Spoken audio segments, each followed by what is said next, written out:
বন্ধুরা, আজকের এই ভিডিওতে আমরা এক্সপ্লেন করতে চলেছি নতুন একটি মুভি উপ্পু কাপ্পু রাম্বু মুভিকে, যে মুভিটিকে আপনি অবশ্যই পছন্দ করবেন। এই মুভিটির মধ্যে লিড রোলে রয়েছে কৃতি সুরেশ। চলুন বন্ধুরা, এবার এই মুভির কাহিনীকে শুরু করা যাক। মুভির শুরুতে আমাদেরকে বলা হয় খুবই বড় একটি রাজ্য ছিল, যেখানে ধীরে ধীরে দুর্ভিক্ষ আসতে শুরু হয়ে যায়। এই জন্যই খাওয়ার জন্য কোনো কিছু আর বেঁচে ছিল না। তখনই ওখানে রাজা জ্যোতিষের কাছ থেকে এর কারণকে জেনে নেয়। ওই জ্যোতিষীটি বলতে থাকে গ্রামের মধ্যে যতগুলো মানুষ মারা যাবে তাদেরকে যেন গ্রামের উত্তরে গাড়া হয়, যার ফলে পরিস্থিতি ধীরে ধীরে ঠিক হয়ে যাবে। এরপরে রাজা কোন রকম চিন্তাকে না করেই এই কাজটিকে করে, যার ফলে গ্রাম আবার সবুজের দ্বারা ফুলে ফেপে উঠে। এরপরে ওই গ্রাম থেকে অনেক অনেক মানুষই বাইরে বেরিয়ে যায়, যারা ভিন্ন ভিন্ন গ্রামের মধ্যে গিয়ে বসবাস করতে শুরু করে। কিন্তু তাদের গ্রামের প্রত্যেকটি মানুষই মারা যাওয়ার পর তাদের প্রত্যেককেই গ্রামের উত্তরেই গেড়ে দিত, অর্থাৎ তারা নিজেদের পরম্পরাকে কন্টিনিউ করতে থাকে। এরপরে আমাদেরকে চিট্টি জয়পুর নামক একটি গ্রামকে দেখানো হয়, যেখানে ওই রাজ্যের অনেকগুলোই মানুষ বসবাস করতে এসেছিল এবং তারাও নিজেদের গ্রামের উত্তরের দিকে ওই প্রথাকেই কন্টিনিউ করতে শুরু করে। ওই প্রথার পরম্পরাকে মেরে এখন 200 বছর পেরিয়ে গিয়েছিল। এরপরে আমরা দেখতে পাই আজ ওই গ্রামটির মুখ্য নেতাও মারা গিয়েছে, যার ফলে তাকে গ্রামের উত্তরের দিকে নিয়ে গিয়ে তার ডেড বডিকে পুঁতে দেওয়া হয়। কিন্তু ওখানে ভীমাইয়া নামক একটি লোকও বসেছিল, যাকে দেখে আমরা বুঝতে পেরে যাই যে সে গ্রামের নেতাকে দেখে খুবই জ্বলতো।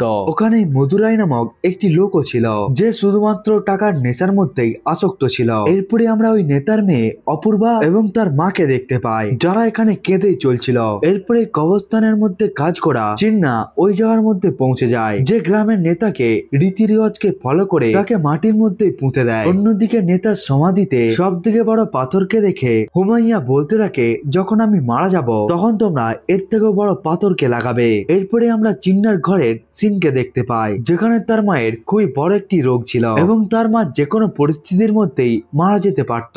এই জন্যই সে নিজের ছেলেকে বলতে থাকে, আমি যখন মারা যাব তখন তুই যেন আমাকে একটি গাছের নিচে পুঁতে দিস, যাতে আমি ভালোভাবে বেঁচে থাকতে পারি। কিন্তু এই কথাকেই চিন্না অত ভালোভাবে লক্ষ্য করেনি। এরপরে আমরা পঞ্চায়েত অফিসের সিনকে দেখতে পাই, যেখানে অপূর্বাকে আজ গ্রামের প্রধান বানানো হচ্ছিল, কারণ ওই গ্রামের মধ্যে অপূর্বার ফ্যামিলি সবসময় প্রধান হয়ে থাকতো, যেটিকে দেখে ভীমাইয়া একটু মাত্র খুশি ছিল না। এখানেই অপূর্বা ভয়ে ভয়ে আসতে শুরু করে এবং গ্রামের লোকেরা অপূর্বাকে প্রধানের উপাধি দিয়ে দেয়, কিন্তু অপূর্বা নিজেই জানতো না যে সে প্রধান হয়ে কি কাজকে করবে। এরপরেই অপূর্বাকে একটি বুড়ো মানুষ বলতে থাকে, যখন তুমি নিজের কাছে অনেকগুলো কাজকে দেখতে পাবে তখন তুমি ওই কাজকে নিজের পাশে থাকা 3টি লোককে দিয়ে দিবে। ওই বুড়ো মানুষটি তো কাজের মধ্যে খুবই এক্সপার্ট ছিল, কিন্তু সামনে থেকে 3টি লোক তো আসলে খুবই বুড়ো হয়ে গিয়েছিল। আসলে তাদের বয়স এতটাই বেশি হয়ে গিয়েছিল যে যার ফলে তারা যে কোনো সময়ের মধ্যেই মারা যেতে পারত। এরপরে আমরা জিন্নাকে কবরস্থানের মধ্যে দেখতে পাই, কবরস্থানের মধ্যে সবকিছুকে পরিষ্কার করছিল। তখনই তার কাছে তার মায়ের খেয়াল এসে যায়। এই জন্যই সে মনে করে তার গাছের নিচে একটি জায়গাকে খুঁজে রাখা উচিত। কিন্তু যখনই সে গাড়ার জন্য একটি জায়গাকে দেখছিল তখনই সে কিছু জিনিসকে লক্ষ্য করে নেয়, যার ফলে সে টেনশনের মধ্যে পড়ে যায়। এরপরে আমরা অপূর্বাকেও দেখতে পাই, যে আজকে গ্রামের সমস্ত মানুষের কাছ থেকেই সমস্ত সমস্যাকেই শুনতে চলেছিল। এই জন্য সে ভয়ে ভয়ে গ্রামের মানুষদের কাছে এসে যায়। এরপরে সে চিন্তা করতে শুরু করে তাকে হয়তো কেউ এমন কিছু জিজ্ঞাসা করবে যেটিকে সে বলতেই পারবে না। এরপরে বিভেইয়ার লোকেরা জেনে বুঝে অপূর্বার কাছ থেকে উল্টো পাল্টা প্রশ্ন করতে শুরু করে দেয়, যেটির উত্তরকে অপূর্বা আগে থেকেই জানতো, কারণ তার বাবা আগে থেকেই এই সমস্ত প্রশ্নের উত্তরকে বলেছিল। এই জন্যই অপূর্বা তাদের ওই সমস্ত প্রশ্নের উত্তরকেও দিয়ে দেয়। এরপরে মধুরাজুর লোকেরা যখন তাকে প্রশ্ন করতে শুরু করে তখন সে তাদেরও মুখকে বন্ধ করে দেয়, যেখান থেকে অপূর্বা মনে করছিল তার বাবা তো আগে থেকে এই সমস্ত প্রশ্নের উত্তরকে বলে দিয়েছিল। এই জন্যই আমি অতি সহজেই এদেরকে উত্তর দিতেও পেরে গিয়েছি। তখনই ওখানে চিন্না দাঁড়িয়ে পড়ে এবং সে অপূর্বাকে বলতে থাকে, এখন উত্তরে শুধুমাত্র 4জন মানুষকেই কার মতো জায়গা রয়েছে, এরপরে আমরা কি কাজকে করব। এই কথাকে শোনার পর অপূর্বাও তো অবাক হয়ে যায় এবং সে মনে করতে থাকে এটি কোন রকমের প্রশ্ন। এখানে চিন্না বলতে থাকে, আমরা উত্তরকে ছাড়া আর কোন জায়গার মধ্যেই নিজেদের গ্রামের লোককে গাড়তে পাই না। এই জন্যই তুমি বলো, আমাদের গ্রামের যখন কোন লোক মারা যাবে এরপরে আমরা তাদেরকে কোন জায়গার মধ্যে গাড়বো। এটি অপূর্বার জন্য খুবই বড় একটি প্রশ্ন ছিল।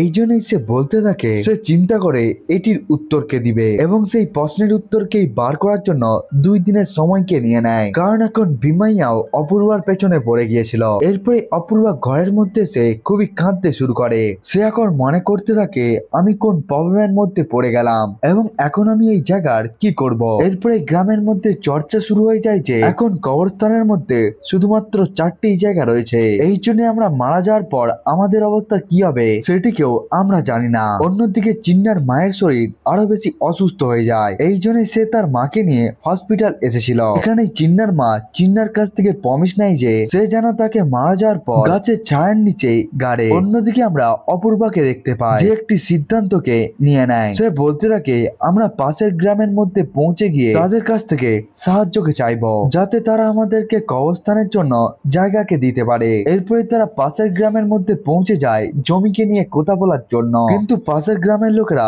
তাদেরকে না বলে দেয়। এই প্রবলেমকে সলভ করার জন্য অপূর্বা চিন্নার কাছে পৌঁছে যায়। সে বলতে থাকে আমরা তো এখন কোনো জায়গাকেই খুঁজে পাচ্ছি না, এমন পরিস্থিতির মধ্যে আমরা কি করব। যার উত্তরে চিন্না বলতে থাকে আপনি চিন্তা করবেন না, এখনো তো 4জন লোকের জায়গা বাকি রয়েছে, অত তাড়াতাড়ি তো ওই কবরস্থানটি ভরবে না। এর উত্তরে অপূর্বা তাকে বলতে থাকে তুমি ওই সমস্ত মানুষের লিস্টকে বানাও যারা এখানে কয়েকদিনের মধ্যেই মারা যেতে পারে। এখান থেকে আমরা আইডিয়াকে পেয়ে যাব যে কতজন মানুষের জন্য এখন কবরস্থানের মধ্যে জায়গার দরকার হবে। এরপরে চিন্না এই কাজটিকে করতে শুরু করে। এরপরে সে 2 দিনের মধ্যেই একটি লিস্টকে বানিয়ে নেয়। এখানে অপূর্বা পঞ্চায়েত অফিসের মধ্যে পৌঁছে গিয়ে সবাইকে বলতে থাকে আমাদের কাছে এখন টোটাল 8জন মানুষের নাম রয়েছে যারা যে কোনো সময়ের মধ্যেই গ্রামের মধ্যে মারা যেতে পারে, এই জন্যই যারা প্রথমে মারা যাবে তাদেরকে আমরা কবরস্থানের মধ্যেই গেড়ে দেব। কিন্তু এখানে বিমাইয়া বলতে থাকে এই লিস্টের মধ্যে আমার নামকেও অ্যাড করো, কারণ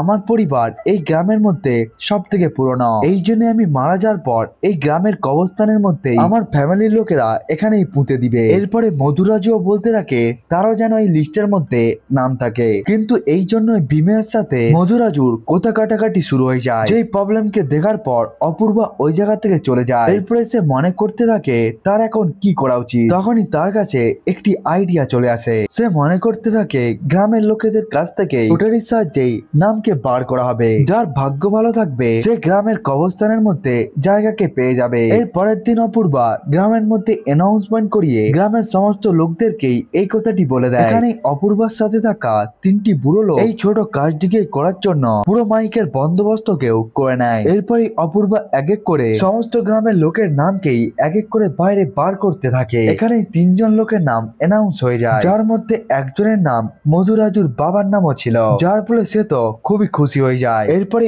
অপূর্বা যখন 4র্থ নামকে অ্যানাউন্স করতে যায় তখন ওই কাগজের মধ্যে বিমাইয়ার নাম এসে যায়, যেটিকেই দেখার পর অপূর্বার মনের মধ্যে চিন্নার মায়ের নাম সামনে এসে যায় এবং সে মিথ্যা কথা বলে দেয় যে এখানে চিন্নার মায়ের নাম এসেছে। এরপরে মিটিংটি ওই জায়গার মধ্যেই শেষ হয়ে যায়। এখানে মধুরাজু নিজের বাবার নামকে অ্যানাউন্সমেন্টের মধ্যে শোনার পর পুরো গ্রামের লোকদেরকে বলে দেয় যে আজকে আমার পক্ষ থেকে গ্রামের সমস্ত মানুষের জন্যই রাতের বেলা পার্টি রইল। এরপরে গ্রামের অনেক লোকেরাই মধুরাজুর ঘরের মধ্যে এসে যায় রাতের পার্টির মধ্যে, যেখানে গ্রামের অনেক মানুষই খুবই বেশি পরিমাণে মদ খায়। এখানে আমরা মদকে তৈরি হতেও দেখতে পাই, যেটিকে খুবই খারাপ ভাবেই বানানো হচ্ছিল। এর পরের দিন অপূর্বা যখন উঠে পড়ে তখন তার কাছে একটি খবর এসে যায়। এই জন্যই তারা সবাই সোজাসুজি মধুরাজুর ঘরের মধ্যে পৌঁছে যায়, যেখানে তারা জানতে পারে যে গ্রামের 4টি লোক কালকে পার্টির মধ্যে খুবই বেশি পরিমাণে মদ খেয়ে মারা গিয়েছে। এই জিনিসটিকে দেখে সবাই তো খুবই বেশি অবাক হয়ে যায়। সবাই মনে করতে থাকে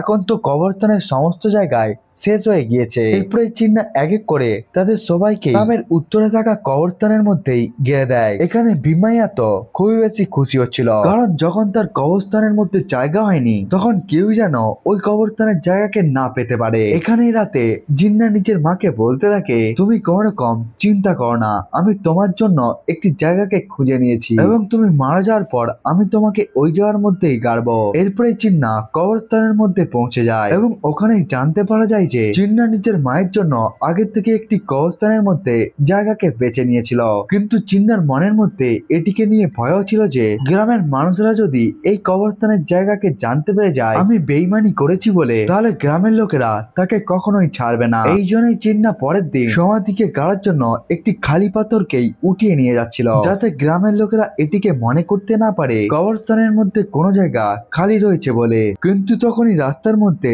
তাকে অপূর্বা দেখতে পেয়ে যায়। যে তাকে বলতে থাকে তুমি আমার সাথে চলো, যেটির উত্তরে চিন্না তাকে না বলে দেয়। সে বলে তার কিছু কাজ রয়েছে, কিন্তু অপূর্বা চিন্নাকে ওই পাথরটির সাথেই তাকে গাড়ির মধ্যে তুলে নেয়। এরপরে অপূর্বা এক এক করে অন্য সমস্ত গ্রামের প্রধানের কাছেও যেতে থাকে কবরস্থানের জায়গাকে বাঁচার জন্য, কিন্তু অন্য গ্রামের প্রত্যেকটি প্রধানই তাদের এই কথাকে না বলে দেয়। এখানে অন্য সমস্ত গ্রামের লোকেরা বলতে থাকে আমাদের গ্রামের মধ্যে মৃতদেহকে পুড়িয়ে দেওয়ার রীতি রেওয়াজ রয়েছে, কারো ডেড বডিকে গেড়ে দেওয়ার কোন রকম প্রথা নেই। এরপরে একটি গ্রামের প্রধান তাদেরকে বলে দেয় যে আমরা তোমাদেরকে কবরস্থানের জন্য 1 একর জায়গাকে দেব, কিন্তু এর পরিবর্তে আপনাদেরকে 1 লক্ষ টাকাকে দিতে হবে। কিন্তু এতটা বেশি পরিমাণে টাকা অপূর্বার কাছে ছিল না, এই জন্যই তারা এই জায়গা থেকে ফেরত চলে আসে। এরপরে যখন অপূর্বা গ্রামের মধ্যে ফেরত চলে আসে তখন গ্রামের মধ্যে তো ঝগড়া চলছিল, কারণ মধুরাজুর পিতার অবস্থা খুবই খারাপ ছিল এবং তার লোকেরা বলতে থাকে এখন যদি সে মারা যায় তাহলে আমরা তাকে কোন জায়গার মধ্যে গাড়বো। যেটিকে শোনার পর অপূর্বা সোজা নিজের ঘরের মধ্যে এসে যায় এবং সে কাঁদতেও শুরু করে দেয়। সে মনে করতে থাকে এই প্রবলেম আসলে কখন সলভ হবে। অপূর্বা এখানে রেগে গিয়ে বাইরের দিকে যেতে শুরু করে। সে এখানে বলতে থাকে আমি এই প্রধানের চেয়ারকেই ছেড়ে দেব, কিন্তু অপূর্বার মা তাকে এই কাজটি করার জন্য বাধা দিতে থাকে। তার মা বলতে থাকে এই পদটি হলো আমাদের বংশের পরম্পরা, এই জন্য এই পদটিকে তোমাকে সামলাতেই হবে। এই জন্যই অপূর্বা ওই জায়গার মধ্যেই থেমে যায়। অন্যদিকে আমরা রাতের বেলা জিন্নাকে দেখতে পাই, যে ফাঁকা কবরস্থানের মধ্যে নিজের মায়ের জন্য একটি সাদা পাথরকে লাগিয়ে দেয়, কিন্তু ওই পাথরটি কিছুটা পরিমাণে ভেঙে যায়। এর পরের দিন অপূর্বা জিন্নাকে নিয়ে ওই কবরস্থানের মধ্যেই এসে যায়। এখানে অপূর্বা ওই পাথরকেই লক্ষ্য করে যেটি কিছুটা ভেঙে গিয়েছিল।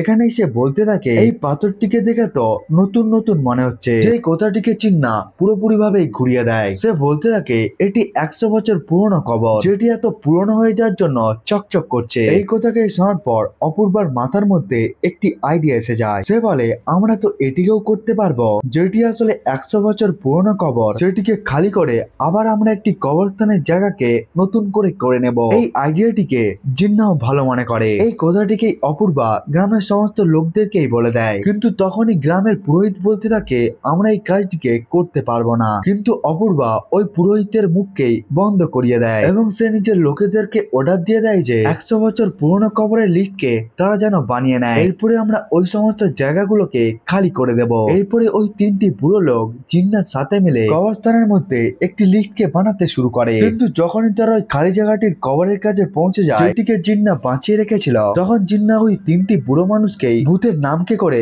ভয় দেখাতে শুরু করে এবং সে বলে আমরা বাকি লিস্টকে কালকে বানাবো। ওই দিনই রাতের বেলা জিন্না কবরস্থানের মধ্যে পৌঁছে গিয়ে ওই পাথরের মধ্যে মিথ্যে নাম এবং মিথ্যা তারিখকেও সেট করে দেয়, যার ফলে ওই জায়গাটিকে আর কেউ খালি করার চেষ্টাই করবে না। কিন্তু ওই সময়ের মধ্যে গ্রামের একটি লোক মদ খেতে খেতে ওই জায়গার মধ্যে এসে যায়, কিন্তু সে নেশার মধ্যে মনে করতে থাকে একটি ভূত তার দিকে আসছে, যেটি আসলে জিন্নাই ছিল, যার ফলে ওই লোকটি ওই জায়গার মধ্যেই অজ্ঞান হয়ে যায়। এর পরের দিন ওই মাতাল লোকটি গ্রামের সমস্ত লোককেই বলতে থাকে সে কবরস্থানের মধ্যে একটি ভূতকে দেখেছে। যেই কথাকে শুনে গ্রামের সমস্ত লোকেরাই ভয় পেয়ে যায়। অন্যদিকে অপূর্বা লিস্টকে পেয়ে যাওয়ার পর 100 বছর পুরনো সমস্ত কবরকেই উঠিয়ে দিতে চলেছিল, কিন্তু তখনই ওখানে বিমাইয়ার লোক এসে গিয়ে তাদেরকে বলতে থাকে এখন এই জায়গাটির মধ্যে কবরকে আর খোলা হবে না, কারণ পুরোহিত এই কাজটিকে করার জন্য মানা করেছে। আসলে মাতালটির কথাকে শুনে পুরোহিত পরিষ্কার বলে দিয়েছিল আমাদের পূর্বপুরুষেরা কবরকে খোলার কথাকে শুনে বাইরে এসে গিয়েছে এবং যদি কবরকে খোলা হয় তাহলে গ্রামের মধ্যে প্রলয় এসে যাবে, এই জন্য গ্রামের লোকেরা কবরকে খোলার জন্য মানা করে দেয়। যেই কথাকে শুনে অপূর্বা তো খুবই রেগে যায়। এরপরে বিমাইয়া নিজেদের লোককে বলতে থাকে কেউ যেন তাদের পূর্বপুরুষের সমাধির উপর হাতকে না লাগায়, এই জন্য আমাদের সমাধির উপর লাল পেন্ট করে দাও। এর ফলে গ্রামের সমস্ত লোকেরাই নিজেদের পূর্বপুরুষের সমাধির মধ্যেই ভিন্ন ভিন্ন রঙের পেন্টকে করাতে থাকে, যেখানে শুধুমাত্র জিন্নার লুকানো ওই সমাধিটি আলাদা বলে মনে হচ্ছিল। এই জন্য জিন্নাও গিয়ে ওই সমাধিটির মধ্যে নীল রং করে দেয়, যেটিকে মধুরাজুর সমাধির মতোই মনে হচ্ছিল, কিন্তু ভুলবশত মধুরাজুর লোকেদের সাথে ওই সমাধিটির ধাক্কা লেগে যায়। তারা বলতে থাকে এখনো পর্যন্ত আমাদের প্রত্যেকটি সমাধির পেন্টের কালার পুরোপুরি তো শুকিয়ে শুকিয়ে গিয়েছিল, কিন্তু এখনো পর্যন্ত এই পেনটি কেন শুকোয়নি। এই কথাটিকে তারা মধুরাজুকেও গিয়ে বলে দেয়। এখান থেকে এটি পরিষ্কার হয়ে যায় যে কেউ ওই সমাধিটির মধ্যে এখনই পেন্ট করেছে। এই জন্য গ্রামের মধ্যে ঝগড়া শুরু হয়ে যায়। সবাই এখানে জানার চেষ্টা করতে থাকে ওই পেন্টটিকে আসলে কে করেছে। তখনই চিন্নাকে দেখে অপূর্ব এখানে জিজ্ঞাসা করতে থাকে, তুমি প্রথম থেকে আমাকে কবরস্থানের মধ্যে যাওয়ার জন্য বাধা দিচ্ছিলে, এই জন্য সত্যি কথা বলো, তুমি এই কাজটিকে করেছো। তখন চিন্না বলতে থাকে, আমি আসলে ওই পেন্টটিকে করেছিলাম এবং ওই জায়গাটিকে আমি নিজের মায়ের জন্য বাঁচিয়েছি। এই কথাকে শোনার পর অপূর্বা বলতে থাকে, এই ব্যাপারকে যদি গ্রামের লোকেরা জানতে পেরে যায় তাহলে তারা তো তোমাকে খুবই খারাপ ভাবে মারবে। এই জন্যই তুমি সব থেকে প্রথমে ওই পাথরকে ওই জায়গা থেকে সরিয়ে দাও। এই সময়ের মধ্যেই আমি কিছু চিন্তা করব। এরপরে বিমেয়ার লোকেরা বিমেয়ার দাদুর কবরের মধ্যে দেখতে পায় তার মৃত্যুর আসল কারণ কি ছিল, এবং ওখানে এটিও লেখা ছিল যে বিমেয়ার দাদু যে আসলে গ্রামের প্রধান ছিল তার হঠাৎ করেই মৃত্যু হয়ে যায়। এরপরে গ্রামের প্রধানের পদকে পেয়ে যায় অপূর্বার দাদু। এরপর থেকে অপূর্বার পরিবারের লোকেরাই এই পদকে সামলিয়ে আসছে। এই কথাকে শোনার পর ভীমাইয়া সোজাসুজি কবরস্থানের দিকে যেতে শুরু করে। অন্যদিকে অপূর্বাকেও তার লোকেরা নিয়ে আসতে চলে আসে। অন্যদিকে জিন্নাও ওই পাথরকে কোনোভাবে সরানোর চেষ্টা করছিল। অন্যদিকে ভীমাইয়া কবরস্থানের মধ্যে পৌঁছে গিয়ে ওই কবরটিকে দেখিয়ে সবাইকেই বলতে থাকে, প্রধান হওয়ার আসল দাবিদার হলাম তো আমি। এখানে অপূর্বাও এসে যায়, যে এখানে চিন্নাকেও খোঁজার চেষ্টা করছিল। যে ভীমাইয়ার কথাকে শুনে তাকে বলে দেয় যে ঠিক আছে, তাহলে তুমি গ্রামের প্রধান হয়ে যাও। এই কথাকেই বলে অপূর্বা ওই জায়গা থেকে চলে যেতে শুরু করে এবং ভীমাইয়া পুরোপুরি ভাবেই খুশি হয়ে যায়। কিন্তু তখনই চিন্না গাছ থেকে ওই পাথরটিকে নিয়ে নিচে পড়ে যায়, যে তাদের সবাইকে দেখে ভয় পেয়ে গিয়ে একটি বড় গাছের মধ্যেই উঠে পড়েছিল। এখানে ভীমাইয়াও গ্রামের প্রধান হয়ে যাওয়ার জন্য সে এটির সিদ্ধান্তকে নিয়ে নেয় যে জিন্না এবং তার মা যেন এই গ্রামকে ছেড়ে দিয়ে চলে যায়। এরপরে পুরো গ্রামের লোকেরাই জিন্নাকে মারতে শুরু করে। তারা বলতে থাকে, জিন্না নকল পাথরকে রেখে আমাদেরকে ধোকা দিয়েছে। এখানে অপূর্বা এসে যাওয়ার পরেও গ্রামের কোনো লোককেই সে থামাতে পারেনি। তখনই গ্রামের একটি লোক দৌড়ে দৌড়ে এসে সবাইকেই বলতে থাকে, জিন্নার মায়ের তো এখন মৃত্যু হয়ে গিয়েছে। যেটিকে শোনার পর জিন্না খুব তাড়াতাড়ি নিজের ঘরের মধ্যে এসে যায়। নিজের মাকে দেখার পর জিন্না কাঁদতে শুরু করে দেয়। এখানে জিন্না মনে করতে থাকে সে নিজের মায়ের ডেড বডিকে কোন জায়গার মধ্যে কবর দিবে। এই জন্যই সে নিজের মায়ের বডির মধ্যে সব থেকে প্রথমে খুবই বড় একটি লেপ লাগিয়ে দেয়, যার ফলে তার বডি অত তাড়াতাড়ি খারাপ হবে না। এর পরের দিন ভীমাইয়া ওই কবরস্থানের শেষ জায়গাকে নিলামের মধ্যে বেঁচে দেওয়ার সিদ্ধান্তকে নিয়ে নেয়। এই জন্যই সমস্ত গ্রামের লোকেরাই ওই জায়গার মধ্যে ঐক্যবদ্ধ হয়ে যায়। এরপরে যখন নিলামি শুরু হয়ে যায় তখন মধুরাজু এবং ভীমাইয়া একে অপরকে টক্কর দিচ্ছিল, কিন্তু বেশি টাকাকে শোনার পর মধুরাজু ওই জায়গা থেকে চলে যায়। এখানেই ভীমাইয়া মনে করতে থাকে সেই হয়তো কবরস্থানের শেষ জায়গাকে পেয়ে যাবে, কিন্তু গ্রামের বাকি লোকেরাও বলি লাগাতে শুরু করে, যার ফলে টাকার অ্যামাউন্টটি 90,000 টাকার কাছে পৌঁছে যায়। যেখানে ভীমাইয়া বলে দেয় সেই জায়গাটির জন্য 1 লক্ষ টাকাকে দিবে এবং সে ওই শেষ কবরস্থানের জায়গাকেও পেয়ে যায়। কিন্তু এই কথাকে শুনে গ্রামের সমস্ত মানুষরাই হাসতে শুরু করে, যে ব্যাপারটিকে ভীমাইয়া অদ্ভুত মনে করতে থাকে। এর পরের দিন জিন্না নিজের মাকে কবর দেওয়ার জন্য বেরিয়ে পড়ে এবং গ্রামের লোকেরাও তার পেছন পেছনই যাচ্ছিল। তখন জিন্না অন্য গ্রামের মধ্যে পৌঁছে গিয়ে নিজের মায়ের ডেড বডিকে